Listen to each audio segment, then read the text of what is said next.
নবীজি বলেন, কোন বান্দাকে যখন কবরের মধ্যে রাখা হয়, রাখার পর ওয়াতুল্লিয়া, আমাকে আপনাকে মরণের পর যখন বাসতলায় রেখে আসা হবে, আসার পর তুল্লিয়া, আমাকে আপনাকে যখন পিছনে রাইখা, যাহাবা আসহাবুহু, সাথীরা যখন চলে আসবে।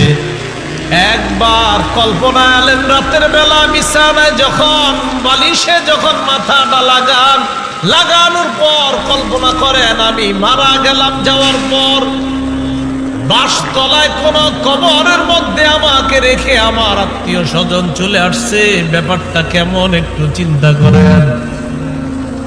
আল্লাহ নবী কয়, কোন ব্যক্তিকে কবরের মধ্যে রাখার পর তুল্লিয়া, কবরটা পিছনে রেখা, যাবা আসহাবুহু, যখন তার সাথীরা চলে আসে, বাবা চলে আসে, ভাই চলে আসে, সন্তানরা চলে আসে, আত্মীয় স্বজন সবাই চলে আসে, আল্লাহ নবী বলেন বেশি দূর যায় না, হাত্তা ইন্নাহু লা ইয়াসমাউ করআনি আলিহিম, আমরা যে হাইটা হাইটা আসি, আমাদের হাঁটার পায়ের জুতার আওয়াজগুলা ওই কবরবাসী শুনতে পায়।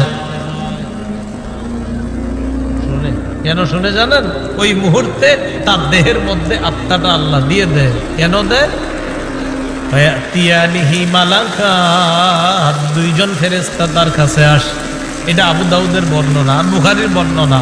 আতাহু মালাকান ফাআকআদা, আবু দাউদের বর্ণনা। ফায়ুকঈদানি, দুই ফেরেশতা এসে তারে বসায়, বসানোর পর তারে প্রশ্ন করে,